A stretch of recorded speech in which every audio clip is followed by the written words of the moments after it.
Kita lanjutkan untuk pembahasan tentang analisis korelasi data ordinal, yaitu korelasi Spearman rank atau rank Spearman. Syaratnya adalah datanya paling tidak adalah ordinal. Di sini saya tuliskan jika datanya interval atau rasio, itu boleh menggunakan analisis korelasi ini jika datanya tidak terdistribusi normal.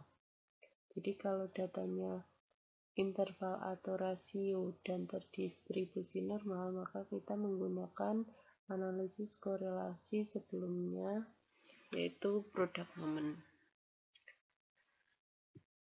Untuk rumusannya,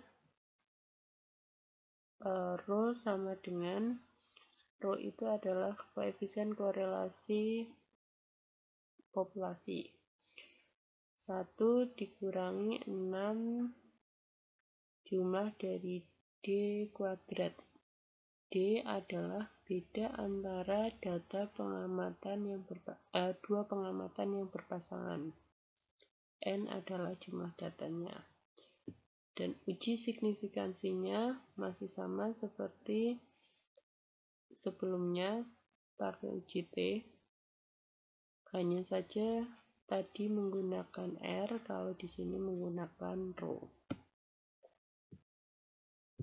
Contohnya, misalnya kita akan menguji apakah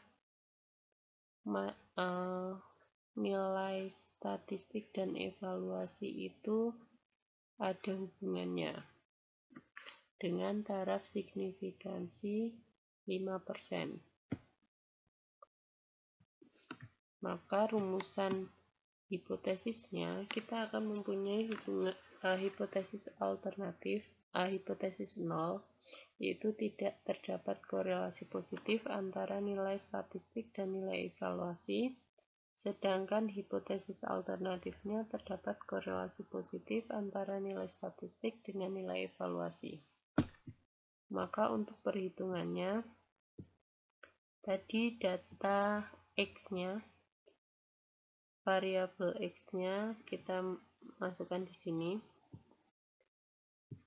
Variabel X, variabel X, variabel Y.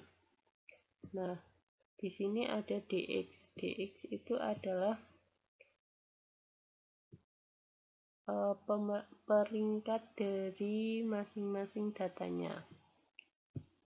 Jadi kalau di variabel X diperhatikan, nilai tertinggi itu adalah 8. Artinya 8 itu jadi ranking 1. Sedangkan berikutnya ada nilai 7, dan di sini nilai 7 ada 2, ini dan ini.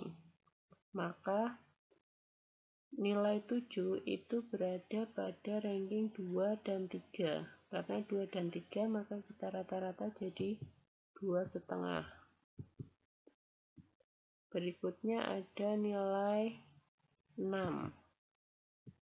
6 artinya pada peringkat data 4 dan 5. Karena 4 dan 5 maka kita rata-rata jadi 4,5 dan juga 4,5. Nilai 5 berada pada peringkat 6. Begitu juga untuk data Y-nya. Nilai tertinggi adalah 9, maka 9 menjadi peringkat 1, 8 peringkat 2, berikutnya 7, 7-nya ada 2, artinya berada pada peringkat 3 dan peringkat 4, maka rata-ratanya adalah 3,5. Begitu seterusnya. Kemudian untuk nilai D-nya adalah selisih antara dx dan dy-nya, kemudian dikuadratkan. Dx dy, karena di rumusnya adalah dikuadrat, maka kita langsung saja kita kuadratkan. Hasilnya 3,5. 5. Nah, setelah itu kita masukkan dalam rumus yang sudah saya sebutkan tadi, rho-nya.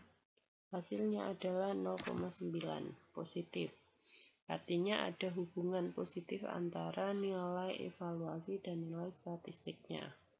Nah, untuk meyakini 4,1. Daerah penolakan H0 itu terjadi ketika T hitungnya lebih besar daripada T tabel. Untuk mencari T tabelnya sama, nilai alfa, n-1-nya 5, yaitu ketemunya 2,13. Artinya di sini nilai T hitungnya lebih besar daripada nilai T tabel. Artinya H0 ditolak. Karena H0 ditolak artinya hipotesis alternatif yang kita terima pada uji signifikansi, hipotesis alternatifnya adalah terdapat korelasi positif antara nilai statistika dan evaluasi. Jadi pada tingkat kesimpulannya adalah pada tingkat signifikansi 5% atau tingkat kepercayaan 95%, terdapat korelasi positif antara nilai statistika dan nilai evaluasi. Seperti itu untuk menghitung nilai korelasinya. Untuk memperdalam, silahkan kerjakan latihan soalnya. Untuk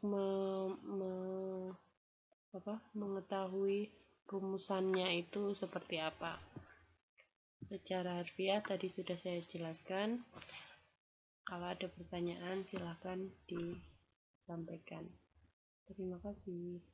Wassalamualaikum warahmatullahi wabarakatuh.